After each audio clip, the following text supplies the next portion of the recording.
Well, I've got a Brock Purdy bombshell for you. This is breaking news. You're hearing it here first.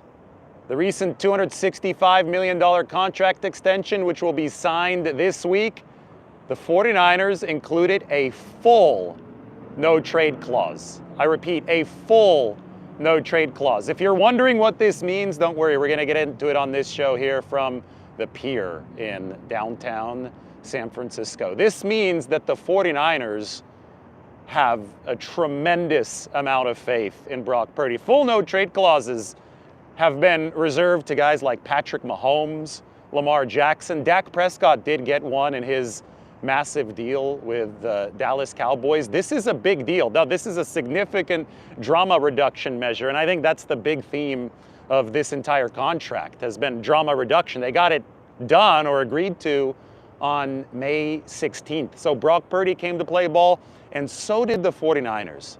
And the only way that you can play ball at this level, to give the guy a full no-trade clause, which means that any trade would have to be ratified by the player, you have to really believe in him. He's got to be a stable commodity. You know who didn't get a no-trade clause?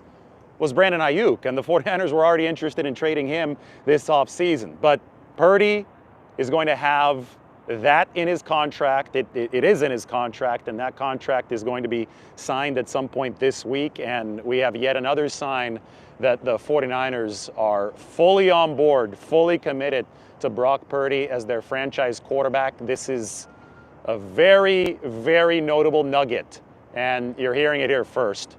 Mike Garafolo had the news as well, credit to him, but the two Italians got on this one first. We'll put it that way. Anyway, happy Sunday afternoon. It's a beautiful time here at the Bay Bridge. Why don't we rotate this around, let you guys join in, ask all your questions. No trade clause for Brock Purdy in the contract that is going to be signed this week. And I think that when you have a quarterback who has ranked number one in efficiency ever since he joined the league, who has proven tremendous ability to overcome adversity. I mean, you talk about the fact that he was the number 262 overall pick. He entered the 49ers as the fourth quarterback on the pecking order, ascended to the starting position and performed immediately his rookie year, then tore up his elbow in the NFC Championship game, but still returned in time for week one the next season to be the NFL's leader in pass efficiency, to be a historically good quarterback in 2023. When he's done all that, he has been the locker room fixture and the leader that they asked him to be in 2024. When he didn't crumble, even though the 49ers crumbled around him in 2024 in that 6-11 season, that's the kind of guy that you can invest fully in. And they have pushed all their chips into the table here,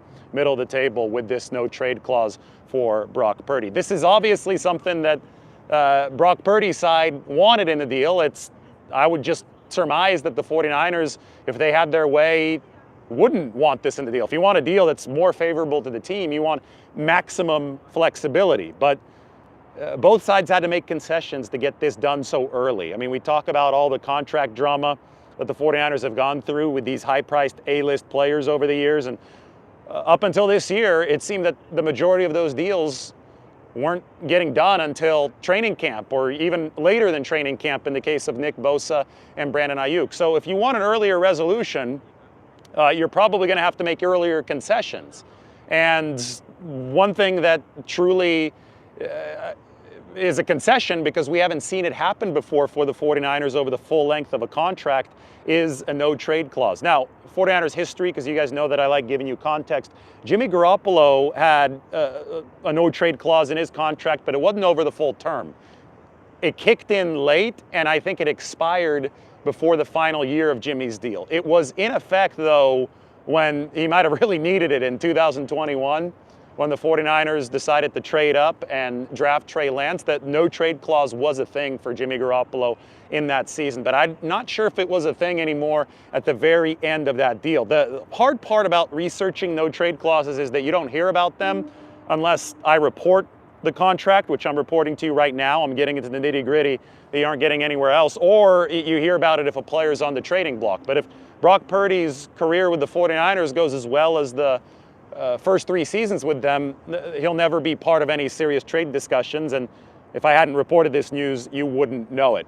Look, there's a ferry coming in from the East Bay. Beautiful view of Treasure Island, Bay Bridge. Pan over here. How about the sunset coming in behind the Transamerica Pyramid and the Embarcadero Center? This is a spot where, I could have gone home, I could have gone to the studio, or I could have talked to you on the live from here to discuss the no trade clause. I figured, why don't we just do it from here? Because it is such a nice afternoon in San Francisco. Beta Breakers was today. I swam in this water in the bay. We had a good 40-minute swim. That was nice. Getting ready for the Alcatraz swim next week. We're gonna have more details regarding this contract trickle out over the course of this week. Remember that it still has to be signed. So that is precluding us from looking at the actual cap details. We got a new member. Welcome to the Steve Young tier. Thank you to Brownie777 joining the channel. But as soon as we have the final salary cap details, and I know the first year cap hit, I've already reported that. You heard that here first as well, 8.5 million. But as soon as all of that stuff fully comes in over the course of this week, I'll have it for you. But I think that the most significant nugget so far is the one that we just reported, and that is the full no trade clause, which is a tremendous amount of faith from the 49ers in their quarterback, Brock Purdy. So why don't we talk about it? Why don't you post your questions? We can watch the ferries push back here from Pier 1, the ferry building in San Francisco. I don't think that there's been a more scenic spot from which we've done a show in San Francisco. That ferry's about to start hauling ass across the bay. Those things are fast. When I swim the Alcatraz, you have to have a boat escort, and the boat escort has to make sure that a ferry's not on its way, because those things start moving once the engines kick into overdrive, and it could wipe you out if you're a swimmer. Somebody asked, is Purdy concerned that the 49ers would trade him in the future? Stuff moves really quickly in the National Football League. You don't know what the situation is going to be in a year, much less 2 years. I mean, it's one of those things where they call it not for long, right? The NFL, guys can get hurt. Another Brock Purdy could show up. Of course, Brock Purdy himself, pick number 262, came out of nowhere and completely changed the dynamic of the 49ers quarterback room. So the fact that NFL teams want as much optionality as possible, the fact that the 49ers were willing to give away some of this optionality, a lot of this optionality, because you don't know what's going to happen in the future, it's so unwritten, the fact that they were willing to do that to sign Brock Purdy earlier to avoid drama is, to me, it's remarkable. This is a 25-year-old quarterback who has earned the same level of respect as somebody like Patrick Mahomes, who has a no trade clause in his deal. Somebody like Lamar Jackson, like we said, Dak Prescott, who is the largest contract in quarterback history, also has a no trade clause. There goes the ferry. Like I said, those engines were going to kick into overdrive. So Purdy doesn't have to think that the 49ers will want to trade him in the future, but he should also be smart, and a contract should take all contingencies into account. Somebody asking, did Purdy escape from Alcatraz? No, but I did. And I'm by the water right now in San Francisco as we talk about this no trade clause. It's really bright, so I'm thinking maybe we show you guys the sunset more than my own face. And as soon as the sun goes down, then we'll have a little bit more leeway to spin that camera back around the other way. But this is a good time to answer your questions. I could sit down on one of my swivel chairs and we can go from there. No trade clause for Brock Purdy, $8.5 million first year salary cap hit. This contract has $100 million guaranteed at signing, $53 million per year, $265 million total. But I think that the most important number is the rolling guarantee. There are $181 million in rolling guarantees in this contract, and that is injury guaranteed money that vests into a full guarantee at least a year before the contractual date of that money. It is an effective guarantee, and Brock Purdy has a lot of rolling guarantee, effective guaranteed money in this contract. And that, when you discuss deals and how they're negotiated, agents will look at previous contracts and they'll look at a multitude of categories. They will look at APY, that's obviously one of them. That's the one that all the fans talk about. They'll look at fully guaranteed money. They'll look at total guaranteed money. They'll obviously look at term length. But another thing they'll look at is the effectively guaranteed money. And usually what happens, especially in a controversial deal like Purdy's, because the quarterback market was in such an interesting spot. It had blown up, but then the APY war had settled down a bit with Josh Allen's deal not caring as much about APY. So in the case of a contract like Purdy's, it's really important for the agent, for the sake of his player, to find one of the variables and fight for that variable and have it be one that is substantive. That's a meat and potatoes variable that truly improves the contractual outlook of his client. And for Kyle Strongen, who's the representation for Brock Purdy of Range Sports, the one that they chose was the rolling guarantees.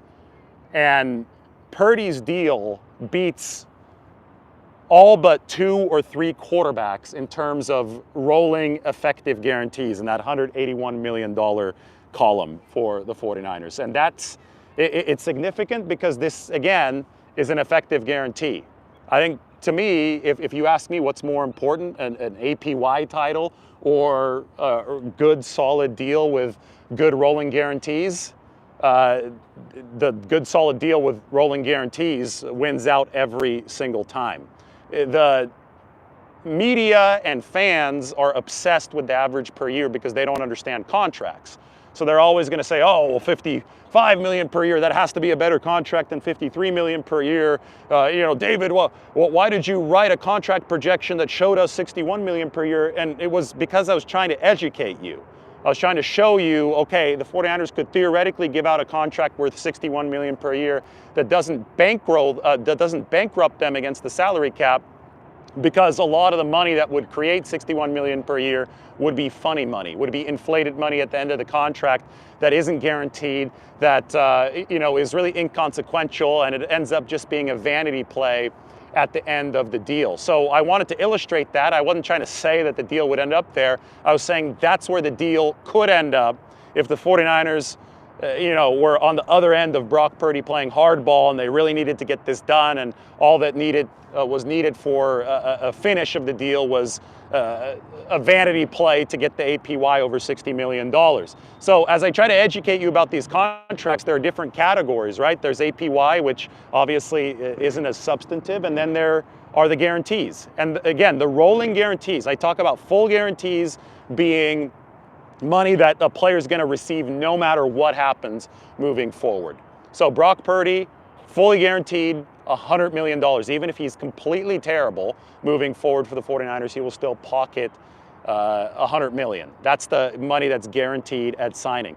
Then there are the total guarantees, which include the injury guarantees. And for Purdy, that is $181 million. So if Purdy gets hurt and his career is over because of that injury, he will pocket at least $181 million with this contract. Then we have to measure the strength of those total guarantees. For some players, they have a very high total guaranteed amount, but that very high amount isn't very strong because it's just injury guaranteed money. It's nothing stronger than that. For Purdy, these injury guarantees are also rolling guarantees to where they become fully guaranteed a year before that money is actually scheduled to hit on the contract. So not all total guarantees are built the same.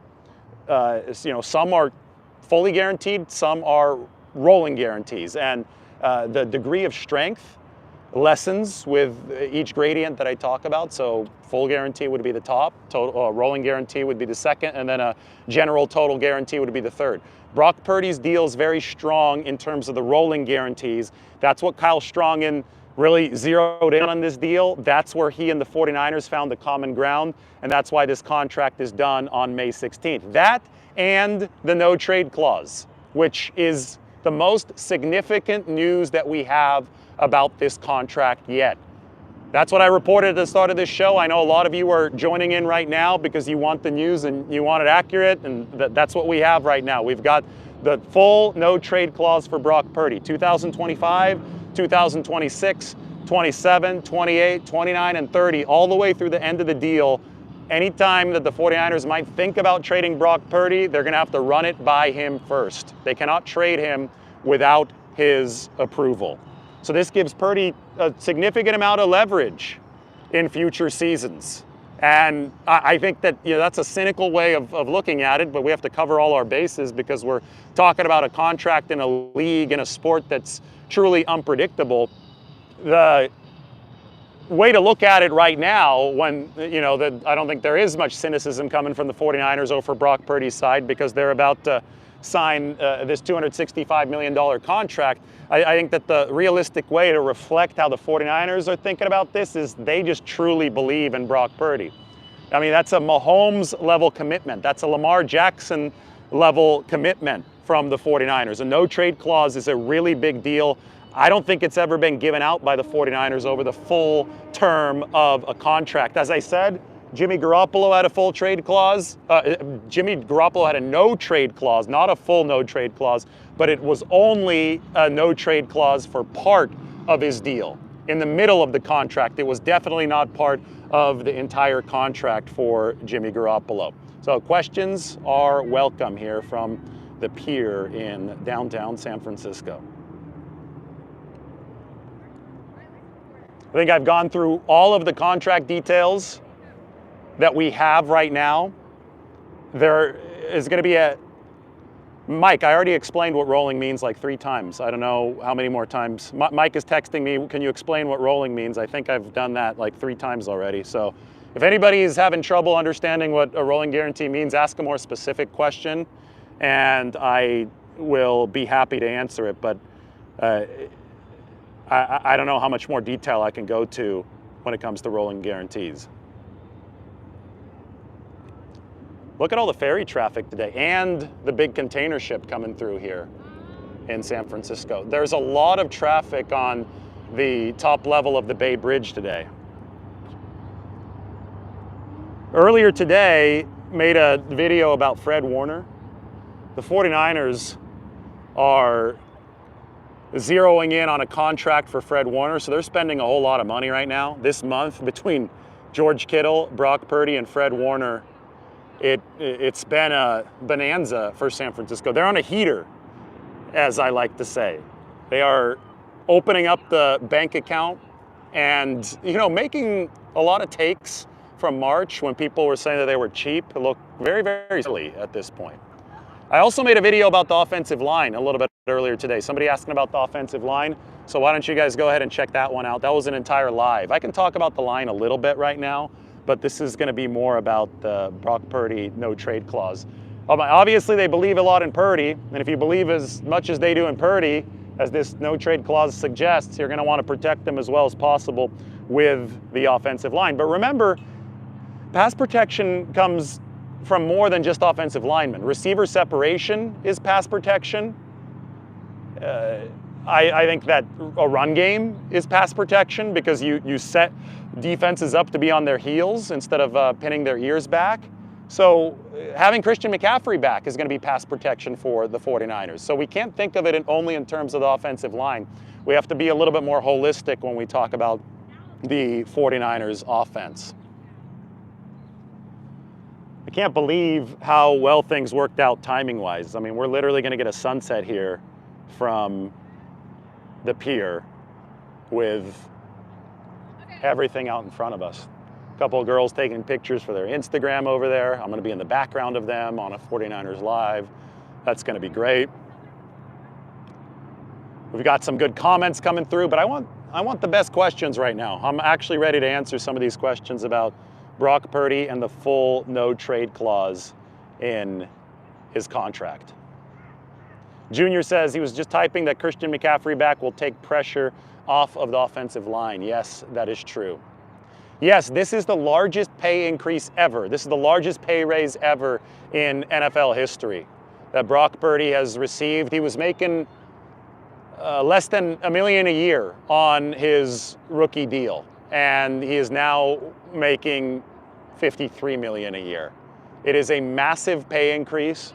I think in terms of the per game check, when we do the math, taking into account all Brock Purdy's starts, he was making about $70,000 per start before this. It's now going to be up to over $3 million per start. It's like a 4,147% pay increase, the largest in NFL history. You know what? He's the only QB from the 2022 draft class that is still with his original team. He's also the only QB from that draft class who signed a contract extension. So it is history all around, and now you can toss in the full no trade clause on top of that. Just stuff that we've never seen before as far as the contract size for Mr. Irrelevant, the 7th round pick, Brock Purdy, but the 49ers commitment is even deeper than that. Not a Bay Cruise over here.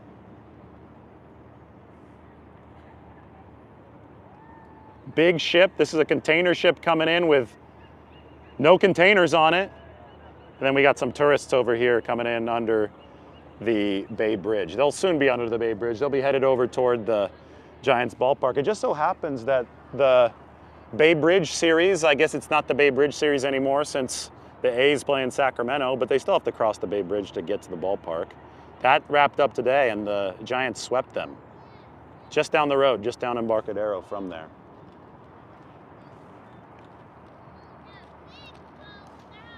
Mike has a good text to me. He says, Purdy's only 25 years old. This seems to set Purdy up well for another deal, another contract in about 3 years. I would agree. He's going to have some good leverage.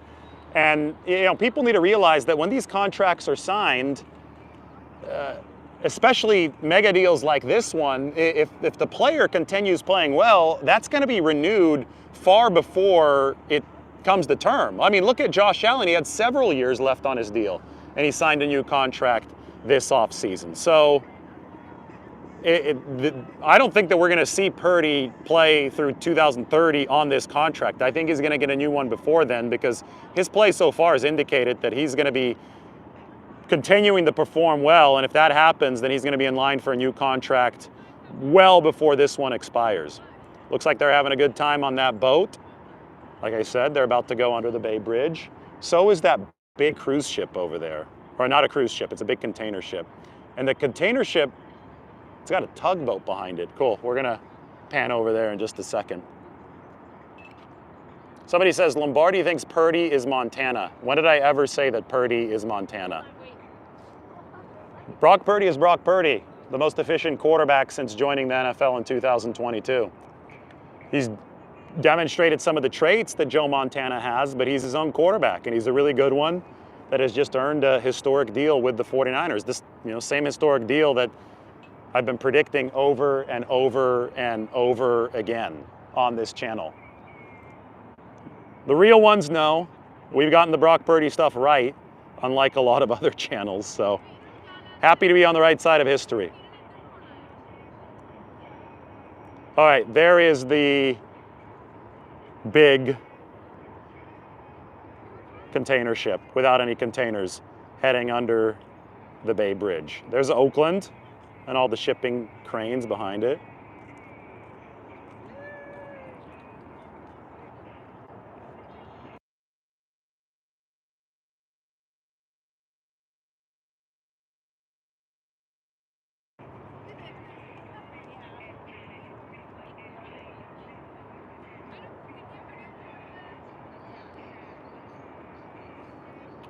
What a night.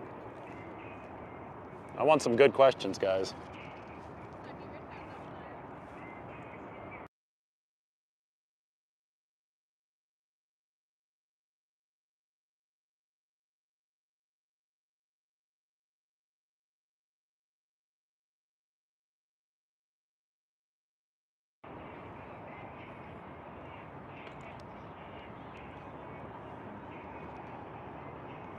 Somebody's saying the future is looking bright.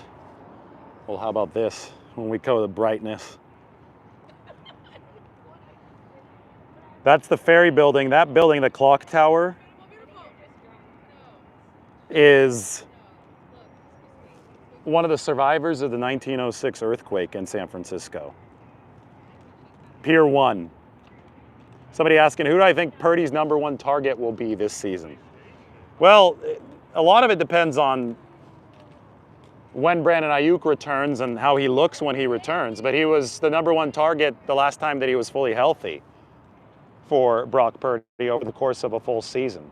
So, I mean, the X receiver typically gets the most balls in this offense, but it's one of those things where if Brandon Ayuk is not fully up to form, then the offense might go in different directions as far as primary target.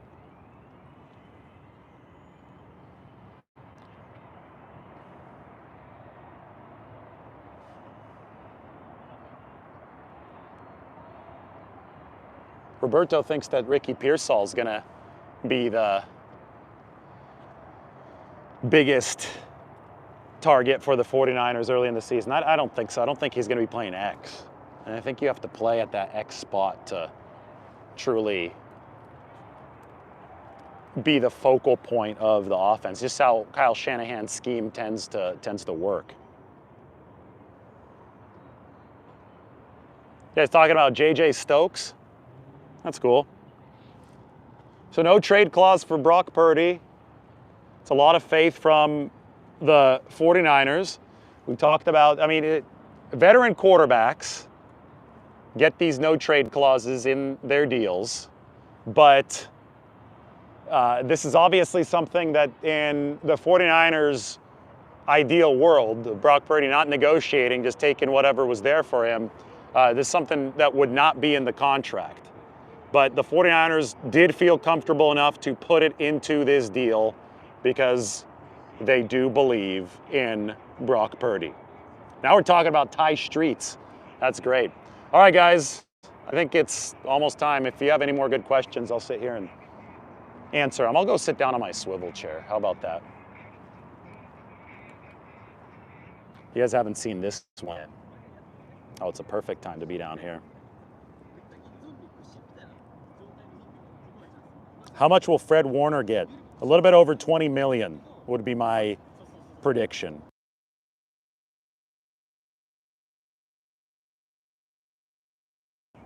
Fred right now is at about $19 million per year. So Roquan Smith is #1 at $20 million per year.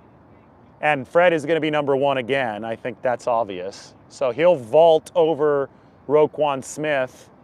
And, maybe $21 million per year does it. It's more about the new load of guarantees that can come Fred Warner's way, because he did get a buyback bonus this year for the 49ers to exercise the next 2 years of his contract, but his cap hit is absolutely massive. It's $29 million. They've got to lower that, so they'll give him some guaranteed money to stretch it out over the course of a longer contract. What's wild is that Fred is 28. He's young. He's only 28, especially given the fact that this is a Hall of Fame caliber talent. Brock Purdy's only 25. But Fred and Brock Purdy are relatively close together in age. They're both going to get extended this offseason. How about this? The 49ers, over the past 2 seasons, have now, if you include Fred Warner, and they're really close, and go watch the video on Fred Warner, I put that up from the Dolphin Club.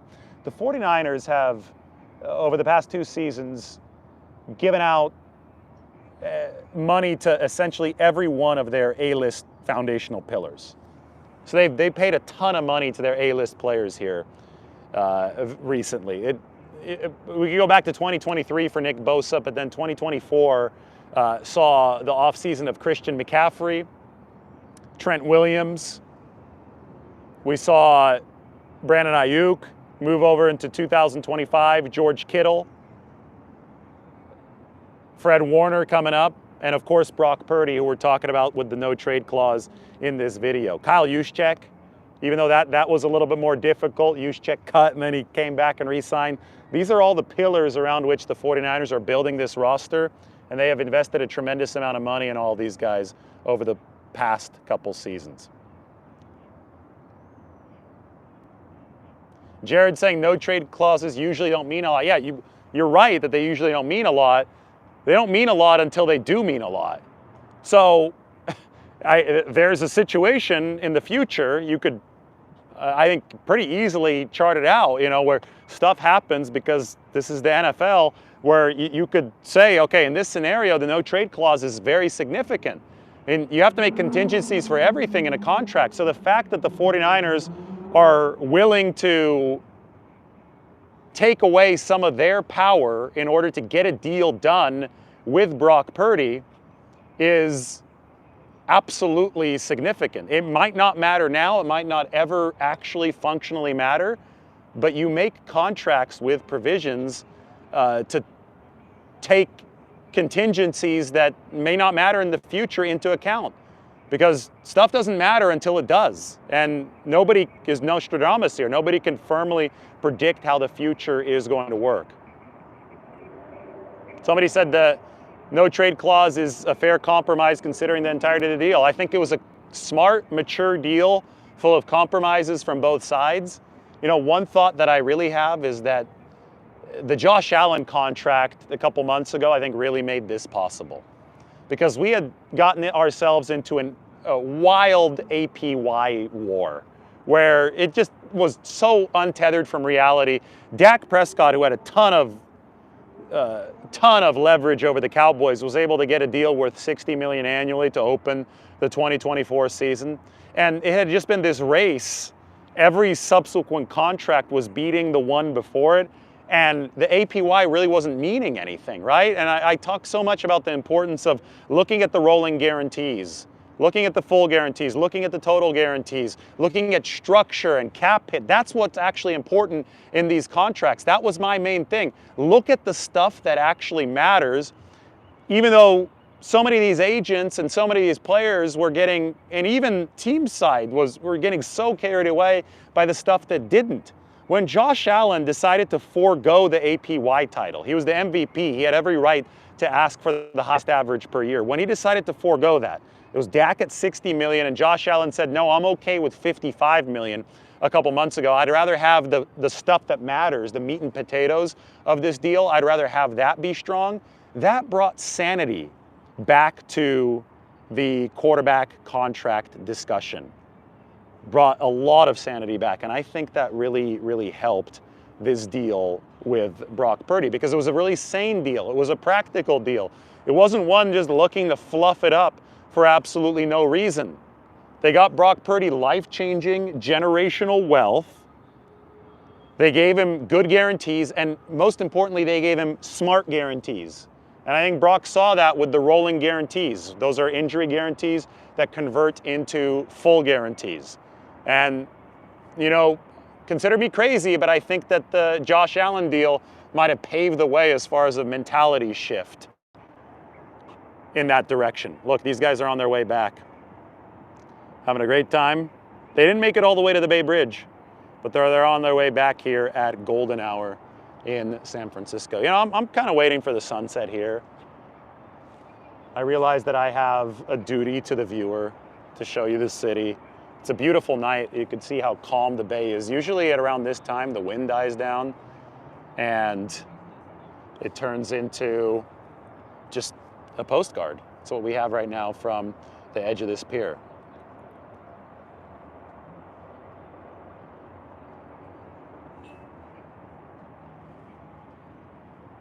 You're saying everybody on that boat is seasick? I hope not. I mean, it's really not wavy today. It was wavy this afternoon when I got in, but today a lot better. Or right now a lot better.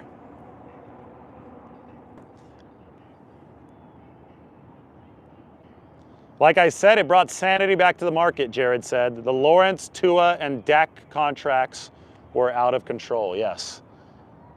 Allen brought sanity back to the market. Purdy solidified that. I think all of us watching, I'm not making $53 million a year. I think we all wish we were making $53 million a year. And I think that whether or not the piece of paper says it's 53, 55, or 61, to be honest, especially since that's not what really determines how strong the contract is, to be honest, it's not that important. It ends up being important in vanity wars and when people get carried away with stuff, but it's not significant in the larger picture. And Josh Allen, the ex-49ers fan from the Central Valley. I'm sure he made plenty of trips up to San Francisco, the Candlestick, to see the 49ers play back in the day. It was Josh Allen and the current franchise quarterback of the San Francisco 49ers, Brock Purdy, who really solidified the turn back to normalcy in these quarterback contracts. You know, one of the best thoughts that I saw is that the 49ers went from one of the best bargains, or the best bargain in football, especially at the quarterback position in Brock Purdy, to the best bargain in football, especially at the quarterback position with Brock Purdy. His rookie deal was obviously a sensational bargain, but I think that both sides were able to strike a contract that makes a whole lot of sense and is a bargain in its own right now that he is a veteran and deserves to be paid as such. It's taken a while for the sun to set, but we just have an amazing perspective of it coming down there in between the Embarcadero Center, which is that outcropping of buildings, and the Ferry Building, with the Transamerica Pyramid, one of the most iconic buildings in San Francisco, right behind everything.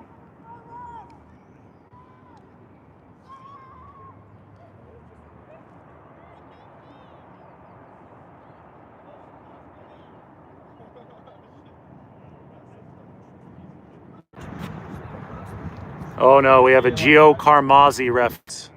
What are we gonna do on the channel? If you guys are enjoying the sunset and want me to stay live throughout the sunset, just give me the like and we'll stay live. We've got a good 652 of you watching, so I figure that it's worth it. Temperature outside feels like 65 degrees. It is really, really pleasant here.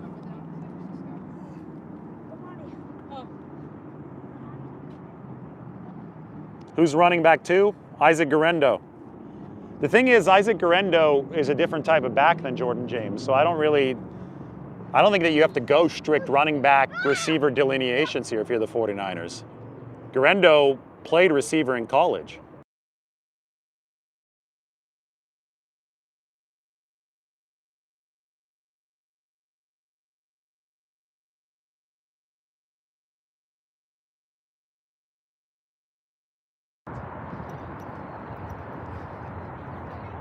So I think in the case of that running back room, the 49ers can get really creative when they have players who have versatile skill sets, running backs who can catch the ball, receivers who can run. Obviously no more Debo Samuel for the 49ers, but Isaac Guerendo might be able to reprise some of that role with a different style.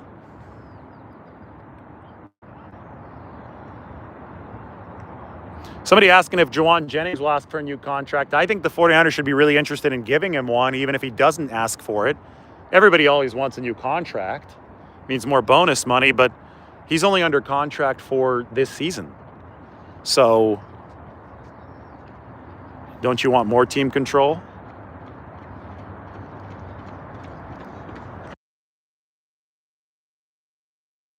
If you're the 49ers, it's something that behooves you. Pay Jauan Jennings now, exact more team control. I mean, it's the same thing that you're doing with Brock Purdy, same thing that you've done with George Kittle, same thing that you're doing right now with Fred Warner. More team control means more power for the 49ers. You want good players to stay in the building. They've got a lot of good players. Jauan Jennings is definitely one of them. I think Fred Warner's technically next. Well, first, Purdy's got to sign the contract this week. Warner technically next on top of that, but I wouldn't be surprised if something happened with Jauan Jennings this offseason as well.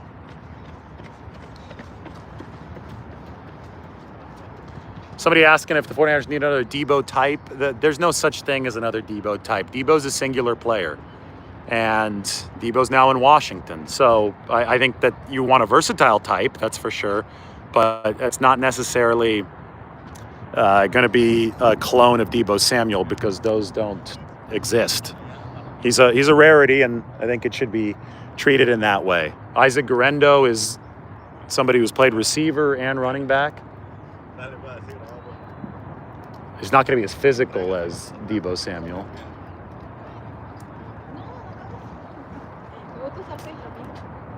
But he's faster. He's 220 pounds, so I think that he can be physical. It's just Debo was just such a bulldozer for the 49ers. So don't expect there to be another Debo. Expect the 49ers to tailor their offense more toward Brock Purdy. Maybe somebody that can beat man coverage a little bit more effectively than Debo could.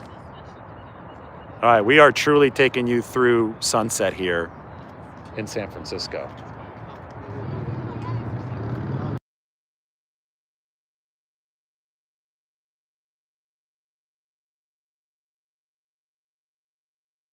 Yeah, so you're asking if Jordan James will be able to learn how to pass block effectively. That always seems to be the trick to getting on the field in the NFL, doesn't it?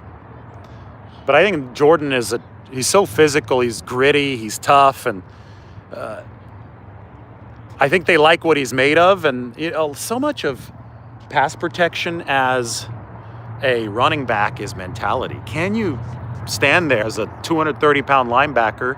They've gotten smaller over the years, but they've gotten faster. Comes at you full speed. It's not easy to pick up a hard rusher like that.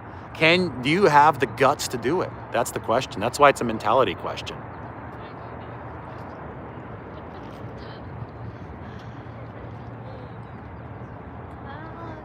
Sitting on the dock of the bay. It's a good song. I think Ricky Pearsall should be a source of tremendous excitement for the 49ers this year. Full offseason, ended his rookie season tremendously effectively. I agree with the commenter who thinks that Ricky Pearsall is going to have a good year for the 49ers. All right, guys, what do you think of the sunset? My arms are tired now from holding up the phone. But since we're already here, why not? What's the better road game to attend, Indy or Cleveland? Well, as you can tell, I'm in Indianapolis right now. It looks really nice. I mean, visit Indianapolis. It's got great waterways, a nice bridge. I'm just kidding. I'm in San Francisco. I think that Cleveland is the nicer of the two cities, Indianapolis or Cleveland. Cleveland is less boring. I find Indianapolis to be a little dry. Maybe it's because I have to go too often every year for the NFL Combine, but I think Cleveland has a low-key good food scene. They've got the Rock and Roll Hall of Fame in Cleveland. The stadium is outdoors, which is more fun to me than just a sterile indoor stadium. I'd go to Cleveland if I were you and I was picking between the Browns game and the Colts game.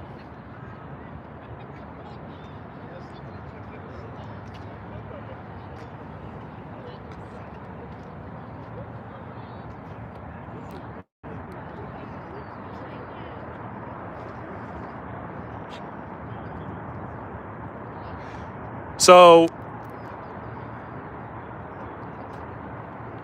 tonight I'm going to get a burrito, and I'm getting hungry at this point.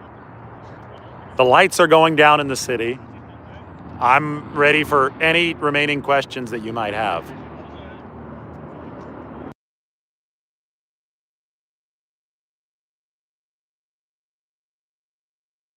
We've got a question about how Alfred Collins looked in camp. Alfred had a minor calf issue, so he didn't participate in rookie camp. We'll see if he's out there at OTAs. All right, guys, this is it. We got the sunset. We're going to go one last pan around. Brock Purdy has a full no trade clause. We open this with breaking news. Hit that subscribe button, hit the like button. Definitely subscribe. Go check out the San Francisco Standard because this is news that you heard here first. Brock Purdy, full no trade clause in his contract. It's a lot of respect from the 49ers. We're going to have much more on Brock Purdy's contract with more details. You'll hear them here first over the course of this week. Everybody, good night. Enjoy the sunset here over the Ferry Building and maybe one last look at the Bay Bridge.